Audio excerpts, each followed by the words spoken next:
Hola a todos, ¿qué tal? Bienvenidos a este nuevo vídeo sobre qué es la osteopatía, que viene un poco a sustituir la primera parte de la grabación, que por problemas técnicos la perdimos, básicamente. Bueno, realmente fue por problemas técnicos y un poquito de inconsciencia, ¿no? Como cuento en mi vídeo sobre consciencia e inconsciencia, ¿no? De por qué te haces esto a tu vida. Y bueno, pues en sustitución de esa primera parte, pues viene este vídeo de qué es la osteopatía. Bueno, la osteopatía en nuestro país, en España, no es considerada ciencia de la salud ni tampoco es considerada ciencia médica. Al contrario que en otros países, que sí es considerada de esa forma. Y por poner algunos ejemplos de esos países, pues estamos hablando de Alemania, Francia, Canadá, Estados Unidos, Inglaterra, Suecia, ahora no sé si Suiza o Suecia, bueno, un montón de países a lo largo del planeta. Japón, por ejemplo, es otro país donde sí la considera bastante. Un montón de países a lo largo del planeta donde sí es considerado una ciencia médica y sí es considerado una ciencia de la salud. La osteopatía estaría sustentada principalmente en tres pilares, ¿vale? Que sería lo que se conoce como osteopatía craneal, lo que se conoce como osteopatía visceral y lo que se conoce como osteopatía estructural. Generalmente la más conocida y la más extendida es la osteopatía estructural. Y luego después, a posteriori, eh, yo creo que iría quizá a lo mejor la visceral y posiblemente la menos desconocida es la craneal. ¿Cuáles son los orígenes de la osteopatía? Bueno, pues la osteopatía comienza en el siglo XIX, por el que es considerado por todos el padre de la osteopatía, que es Andrew Taylor Still. Este señor aprendió las técnicas de manipulación de los indios Shawnee. Aparecerá por algún lado el cartelico, ¿vale? De los indios Shawnee, cuando estuvo ayudando a su padre, que era predicador, al cuidado precisamente de estos indios. Se fijó cómo estos indios utilizaban una serie de manipulaciones, ¿vale? En todo el cuerpo para ayudar a sanar a sus compatriotas. Luego, posteriormente, Andrew estudió medicina y curiosamente se llevó la sorpresa de que, al contrario de lo que había visto en estos indios, la rama occidental de la salud consistía básicamente en darte algún tipo de producto o algún tipo de sustancia para solventar todos tus problemas, ¿no? Entonces, esto ocasionó un pequeño conflicto entre él, que eclosionó con la muerte de dos de sus hijos, y se dedicó a eso que había visto de pequeño, a investigarlo y a empezar a aprender a aplicarlo por él mismo, ¿no? Y así originó lo que sería uno de los tres pilares, que es la osteopatía estructural. A nivel temporal, o sea, quiero decir, después de Andrew Taylor Still, el siguiente que desarrolla uno de los tres pilares de la osteopatía es William G. Sutherland, que desarrolla la osteopatía craneal. Este hombre observó que el sistema nervioso tenía un movimiento cíclico y rítmico, un movimiento armónico que a través de las membranas era transmitido a los huesos del cráneo, ¿vale? A través de las membranas craneales era transmitido a los huesos del cráneo. Y pudo observar, bajo su primera sorpresa, que los huesos del cráneo tenían cierta movilidad y que cuando la sensibilidad manual es correctamente instruida, uno puede percibir sin mayor problema ese movimiento de los huesos del cráneo, originando así lo que sería la osteopatía craneal. Bueno, comentar que Sutherland también era médico, ¿vale? También estudió medicina. Y el último que nos queda es Jean-Pierre Barral, que sería considerado como el padre de la osteopatía visceral. Este señor se dio cuenta, ¿vale?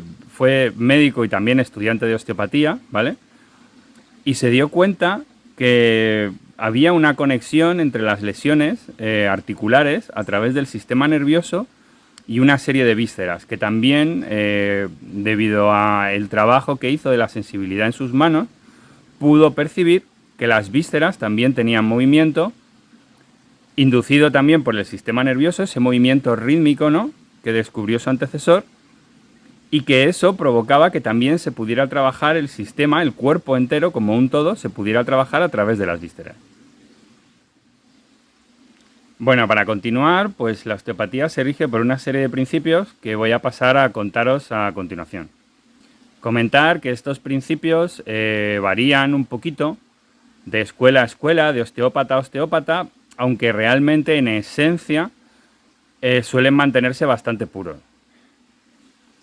En ese sentido, el primer principio sería que la osteopatía es holística. Eso quiere decir que el ser humano es un todo con su propio cuerpo. O sea, quiero decir, esto no solo el cuerpo físico es un todo en sí, sino también es un todo con sus emociones, es un todo con sus pensamientos y es un todo con su propia personalidad. Y todo eso afecta a la posibilidad de una aparición de lesiones. De hecho, para una rama cada vez más amplia de terapeutas, la principal razón que hay detrás de todas las lesiones suele ser emocional. El siguiente principio es el que yo he llamado de correspondencia, que viene a decir que la estructura condiciona la función y la función condiciona la estructura. Este principio lo que implica es que la forma que tienen nuestros órganos, nuestros huesos, nuestros tendones, todos los componentes de nuestro cuerpo, la forma que tienen viene dictaminada por la función que van a cumplir, y del mismo modo también, este es un principio que va en ambos sentidos, la función que van a cumplir determina la estructura que tienen, lo cual quiere decir que si la estructura se ve alterada, la función se va a ver alterada. Con lo cual, uno de los principales trabajos de la osteopatía es, mediante el movimiento, volver a recuperar esa estructura original. Y ahí se introduce el concepto de memoria muscular, que se amplía realmente en muchas escuelas al concepto de memoria tisular, memoria de los tejidos, que implica que los tejidos, una vez lesionados, tienen memoria y se quedan con esa estructura de pérdida de balance, ¿no?, que implica lo que nosotros conocemos como lesión, y le ponemos una serie de nombres y lo llamamos que son patologías, que son enfermedades, ¿no? Entonces, el trabajo de la osteopatía, uno de los trabajos de la osteopatía más profunda, sería el trabajar de forma manual con esos tejidos para que vuelvan a recuperar la antigua estructura, la estructura original, y así puedan recuperar su verdadera y su auténtica función, encontrando de esta forma un balance en el cuerpo. El siguiente principio es el que deben llamar empoderamiento o autoempoderamiento, que viene a decir básicamente que el cuerpo tiene sus propias capacidades de sanación, de autorregulación, de curación y de formas y vías de encontrar cómo restablecer por sí mismo su propio equilibrio. En ese sentido, el verdadero osteópata, ¿no?, desde mi punto de vista, es el que trabaja con el cuerpo como aliado, como compañero, para ayudarle a potenciar y a recuperar esas capacidades de autosanación. Y es la persona que ha venido a solicitar tu ayuda en una sesión de osteopatía la que realmente se está curando a sí misma. Y nosotros lo que hacemos simplemente es, como veremos más adelante, restablecer un equilibrio para que el cuerpo se sane y se cure por sí mismo. Por eso, muchos osteópatas decimos que realmente lo único que estamos haciendo es desbloquear, quitar bloqueos que impiden esos procesos de autorregulación y autosanación que tiene el cuerpo por sí mismo. El siguiente principio es el de homeostasis, el de equilibrio, que ya lo he contado un poco en el principio anterior, ¿no?, que viene a ser precisamente eso, que la función del osteópata es mantener el equilibrio natural del cuerpo, que es lo que nosotros conocemos como enfermedades, lesiones, patologías, realmente son desequilibrios de ese equilibrio natural que tiene el cuerpo, ¿no? Y bueno, pues básicamente lo que he contado antes, que la función del osteópata o de general de cualquier terapeuta es volver a ayudar, a colaborar con ese cuerpo y con el paciente, con la persona que viene a vernos, a recuperar ese equilibrio natural que tiene para que empiecen a funcionar a plena potencia esos mecanismos de autosanación y regulación que tiene el propio cuerpo. Por eso, muchos osteópatas decimos que realmente lo único que estamos haciendo es desbloquear, quitar bloqueos que impiden esos procesos de autorregulación y autosanación que tiene el cuerpo por sí mismo. En ese sentido, lo que hablamos muchos profesionales de las medicinas naturales es que esos bloqueos se producen por una pérdida del flujo de la energía. Y en osteopatía eso se le conoce como la ley de la arteria o la ley del nervio, que viene a decir que la lesión se produce o por una falta de riego sanguíneo o por un bloqueo en el sistema nervioso debido a que el nervio se queda pinzado generalmente por algún tipo de hueso, tendón, a veces por un músculo. Y al restablecer esa conexión, al restablecer ese flujo, ya sea nervioso o sanguíneo, la zona se recupera automáticamente sola, por esa capacidad de sanación y autorregulación que he hablado antes que tiene el cuerpo. Aquí, si aplicamos principios de otras terapias naturales, como la medicina tradicional china, por ejemplo, podremos encontrar que ese flujo energético, esa interrupción del flujo energético se extiende mucho más allá del sistema nervioso y del sistema sanguíneo, aunque realmente si lo pensamos, tanto la sangre como el sistema nervioso son formas distintas de energía, como podrían tener, por ejemplo, los nadis, ¿no? Los nadis o los canales de los meridianos. Y en ese sentido, la osteopatía coincidiría con muchas otras terapias naturales en cuanto al postulado de que la interrupción del flujo de la energía provoca la lesión. Y luego, el último principio de la osteopatía es el que yo he llamado el movimiento es vida, que básicamente viene a decir que el movimiento es vida y la vida es movimiento, y la forma de restablecer esas capacidades de autorregulación y autosanación que tiene el cuerpo es restablecer el movimiento. Y de hecho el osteópata trabaja con el movimiento del cuerpo, con el propio movimiento natural del cuerpo, para inducir a través del movimiento ese equilibrio que restaura las capacidades de autosanación. Por eso yo hablo o digo muy a menudo que los osteópatas trabajamos con el movimiento y usamos el movimiento para trabajar. También otra cosa que decimos mucho los osteópatas es que las lesiones son únicas en cada paciente, porque si aplicamos los principios anteriores veremos que más allá de la región o zona del cuerpo donde se tengan los síntomas, la lesión implica a todo el cuerpo en sí mismo, incluso hasta lo que se podría llamar cuerpo mental y cuerpo emocional, ¿no? Entonces, claro, aunque sí utilicemos los mismos nombres para designar esas lesiones, lo cierto es que cada lesión es única a cada persona.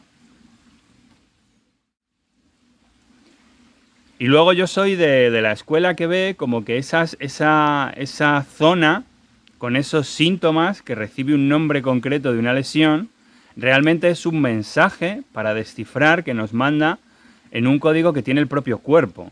Y a raíz de ahí podremos llegar al origen, a la fuente, a la causa que ha ocasionado ese desequilibrio físico que precede de un desequilibrio a nivel emocional, ¿no? Ocasionado por algo que generalmente nos suele preocupar o que le estamos dando vueltas, o algo que ha ocurrido en nuestra vida que esperábamos que sucediera de otra forma distinta. Y aquí yo hablo más a modo personal de que la osteopatía tendría tres usos, ¿vale? El primero, que para mí es el más importante y el más interesante, que sería a nivel preventivo, que es acudir al osteópata para restablecer el equilibrio antes de que se manifieste en el cuerpo físico. El segundo uso sería el cercano o el inmediato a la lesión, para evitar que se produzca esa memoria tisular y que el cuerpo coja esa lesión como la normalidad, permitiendo así que restablecer el equilibrio sea mucho más sencillo, mucho más fácil y mucho más rápido y mejor para la persona que viene a vernos. Y el último uso que le daría yo es el alopático, que es el que cuando ya no podemos más con el dolor, pues vamos a ver al señor o a la señora para que nos quite el dolor, ¿no? Entonces, esa es en realidad la más frecuente, a mi modo de ver, por desgracia, y que al final acaba costando más esfuerzo por parte de la persona que viene a vernos el volver a recuperar otra vez ese equilibrio. A mi modo de ver, en realidad ese no sería el uso ideal de la osteopatía. Y aquí en la charla salió una pregunta en la que nos comentaban que, claro, que no era fácil encontrar el tiempo para, pues, para cuidarnos, para estar manteniéndonos en ese estado saludable, en ese estado sano, ¿no? Y yo comentaba que precisamente una de las lecciones que he aprendido es que la sanación comienza, la sesión de osteopatía comienza cuando la persona decide tomarse el tiempo y el momento para llamar a su terapeuta natural, para tomar una cita y iniciar esa sesión, ¿no? En donde va a recuperar otra vez su equilibrio. No es algo que suceda en el momento en el que se inicia la sesión, ¿no? La sanación para mí comienza muchísimo antes y es con la decisión de esa persona de encontrarse ese momento y ese tiempo para sí mismo. Porque nos han enseñado y nos han educado desde chiquititos precisamente a no encontrar esos tiempos. Entonces lo que predicamos muchos es precisamente todo lo contrario, ¿no? Que es mucho mejor ser preventivo y que es mucho mejor el ir a buscar de forma temprana esas soluciones antes de que se conviertan en un problema clínico, ¿no? Bueno, pues con esto termino ya lo que era la introducción a la charla que dimos en la Semana de la Cultura de Aldeanueva de la Vera, pueblo que por cierto les recomiendo visitar porque es muy bonito. Sus gentes son encantadoras, que yo soy parte de sus gentes, medallita. Y está rodeado de unos paisajes naturales espectaculares. Aprovecho también para darle las gracias al Ayuntamiento y a la Casa de la Cultura por su colaboración y bueno, pues al final ha acabado siendo un vídeo en sí mismo. Espero que lo hayáis disfrutado y nos vemos. Recordar, pues lo de siempre, darle a like, compartir, comentar y nada, pues lo dicho, nos vemos en próximos vídeos. Venga, hasta luego.